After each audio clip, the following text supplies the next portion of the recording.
حبیب اجمی کا نام سنا ہوگا آپ نے، بغداد کے رہنے والے مشہور مالدار شخص، پیسہ بہت تھا لیکن معاملہ یہ تھا کہ سود پر پیسہ، سود کا کاروبار، لوگوں کو سود دینا، لوگوں سے سود لینا، یہ کاروبار چلتا تھا۔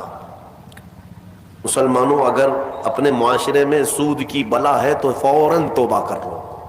میرے آقا صلی اللہ علیہ وسلم کا فرمان عالی شان ہے، جس نے سود کا ایک لقمہ کھایا وہ گناہ اتنا بڑا ہے کہ جیسے کہ کعبے کے سامنے اس نے اپنی ماں سے زنا کیا۔ یہ بہت خطرناک چیز ہے، لوگ اس کو آج ہلکے میں لیتے ہیں۔ پیسہ ڈبل کرنے والا سسٹم مسلمانوں کو بہت جلدی پسند آتا ہے، کوئی بھی آ جائے کمپنی، چیٹ فنڈ کمپنیاں صرف مسلمانوں کے محلے میں ہی کامیاب ہوتی ہیں، باقی جگہ نہیں۔ لاکھ روپے دو اور تم گھر میں نواب صاحب بیٹھے رہو، ہر مہینہ 10-10 ہزار آتا رہے، یہ پتہ ہی نہیں کہ کس طرح سے آتا ہے۔ تمہارے گھر میں آنے والا ایک لقمہ بھی تمہاری تحقیق کے بغیر نہیں آنا چاہیے، تم مسلمان ہو۔ ایک سکہ بھی تمہارے گھر میں بغیر تحقیق کا نہیں آنا چاہیے۔ اگر مشکوک، یعنی جس میں شک ہے، حرام کی بات نہیں کر رہا ہوں، حرام تو بڑی بات ہے، جس مال میں شک ہے اس مشکوک مال کا بھی ایک لقمہ کھا لیا تو اولاد بگڑ جاتی ہے۔ بزرگوں نے فرمایا اولاد بدتمیز پیدا ہوگی، بد اخلاق ہو جائے گی، کردار سے عاری ہو جائے گی، اس کا خیال رکھو۔ تو میں عرض یہ کر رہا تھا کہ حبیب اعجمی سود کا کاروبار کرتے رہے۔ ایک دن ایسا ہوا کہ اپنی بیوی سے گوشت لا کر دیا اور کہا کہ پکاؤ۔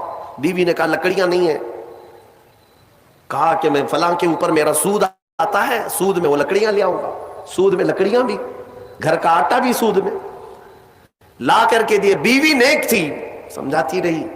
اس دن دعا کرتی ہے مولا میرے شوہر، میرے سرتاج، میرے رفیق حیات کو ہدایت دے دے۔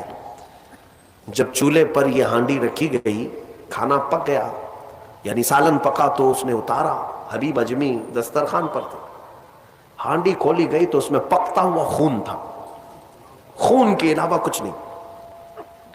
حبیب اعجمی نے پوچھا یہ کیا ہے؟ بیوی نے کہا جب لوگوں کا مال سود میں لا کر کے دو گے تو اللہ تعالیٰ تمہیں دنیا میں ہی خون کھلا رہا ہے، آخرت میں کیا عذاب ہوگا۔ بات اثر کر گئی، بات اثر کر گئی دل پر، اور ڈر بھی گئے کہ اپنی آنکھوں سے دیکھا کہ پکتا ہوا گوشت خون بن چکا ہے۔ فوراً پورے جسم میں کپ کپی طاری ہو گئی، توبہ کیا، کھڑے ہو گئے۔ گھر سے باہر نکلے تو راستے سے جا رہے تھے، بچے جو کھیل رہے تھے، ایک بچے نے پکار کر کہا اے بچے ہٹو، یہ سود خور آ رہا ہے، اس کی چھاؤں کہیں ہم پر پڑ گئی تو ہم برے ہو جائیں گے۔ بچوں میں بھی یہ بات آ گئی تھی۔ حبیب اجمی کو آج دل پر بات لگی، میرا رب کسی کے لیے ہدایت دیتا ہے تو کچھ ذریعہ بنا دیتا ہے۔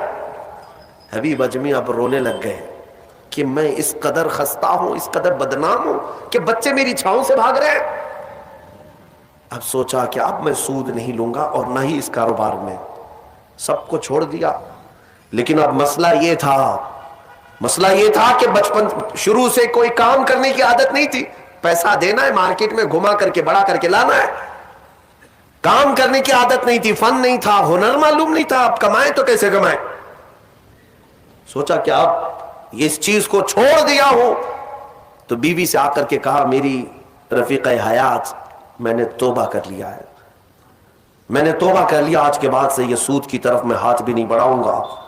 بیوی سجدہ شکر ادا کرتی اور کہتی ہے میرے رفیق، اے میرے زندگی کے ساتھی، اب فکر مت کرنا، میں تم سے کسی چیز کا مطالبہ نہیں کروں گی، آدھی روٹی بھی لاؤ میں صبر کروں گی، آدھی روٹی بھی آئی تو میں صبر کروں گی، اس لیے کہ آپ حلال رزق کی طرف جا رہے ہیں۔ کاش ہماری عورتیں ایسی ہوں جو اپنے شوہر کو سیدھے راستے پر لانے کا سبب بن سکے، ورنہ بہت ساری عورتوں کے مطالبات کی وجہ سے مرد حرام کاریوں میں پڑ گئے۔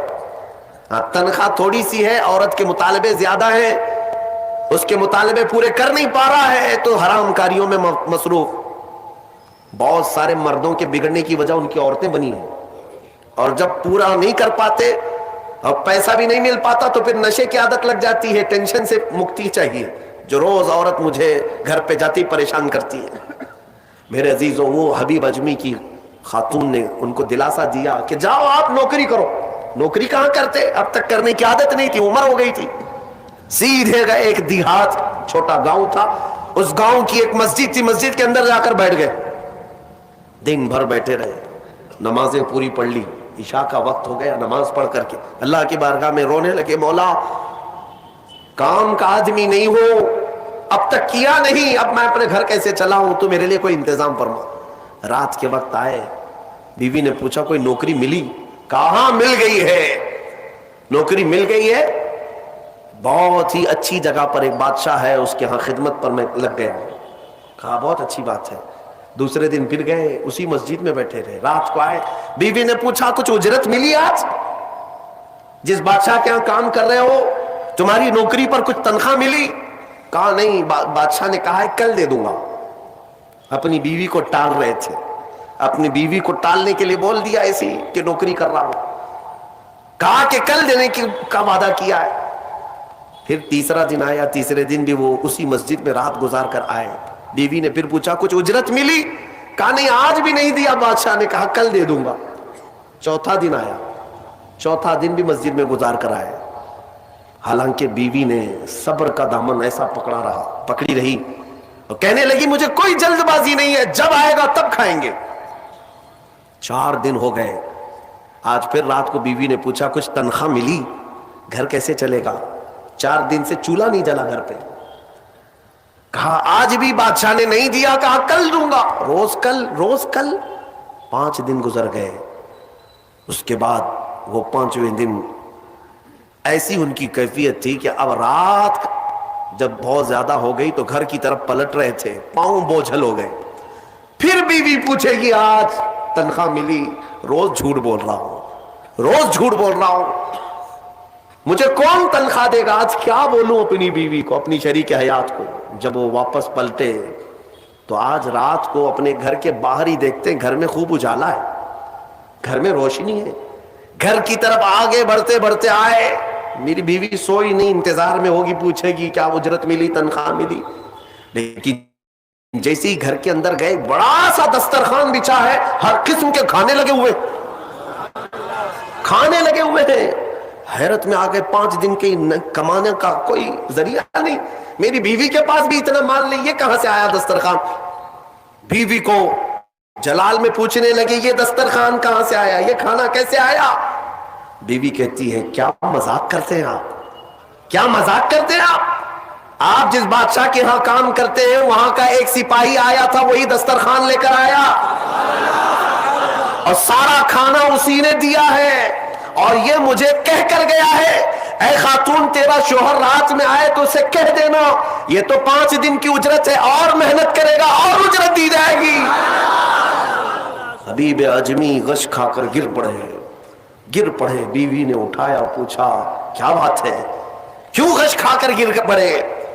ہوش آنے کے بعد کہتے میری رفیق حیات آج سچ بتاتا ہوں, میں نے کوئی نوکری نہیں کی, میں نکما آدمی, کوئی نوکری نہیں کی.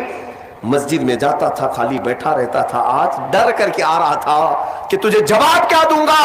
وہ رحمان اس قدر غیرت مند ہے اپنے بندوں پر, اتنا رحیم ہے کہ تیرے سامنے شرمندہ ہونے سے بچانے کے لیے وہ جس کو بھیجا مولا وہ کسی بادشاہ کا سپاہی نہیں, وہ اسی رحمان کا کوئی فرشتہ آیا تھا جس نے کھانا دیا ہے. عزیزان گرامی, کہنے کے لیے بہت ساری باتیں ہیں, لیکن میں اتنی بات عرض کرنا چاہتا ہوں. زندگی گناہوں میں گزری, ایک بار توبہ کر کے حبیب اعجمی کے آ گئے اور مولا کریم نے اپنے سارے دسترخوان ان کے لیے کشادہ کر دیے.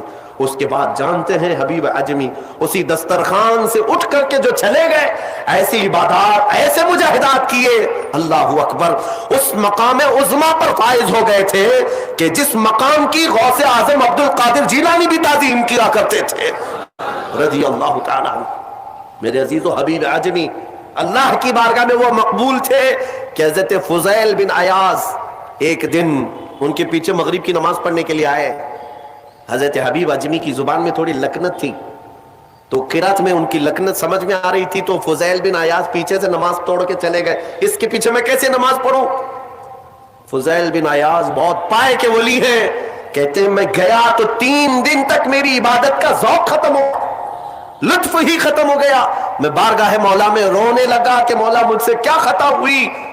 رات کے وقت مجھے غیب سے ندائی کہ فضیل تو نے میرے محبوب حبیب کی صرف زبان دیکھا، اس کے دل کی پاکی کو نہیں دیکھا. وہ اللہ کی بارگاہ کا مقبول ہے. جب چھوڑ دیتا ہے پچھلی چیزیں، وہ رحمان اتنا محبوب بناتا ہے، اتنا محبوب.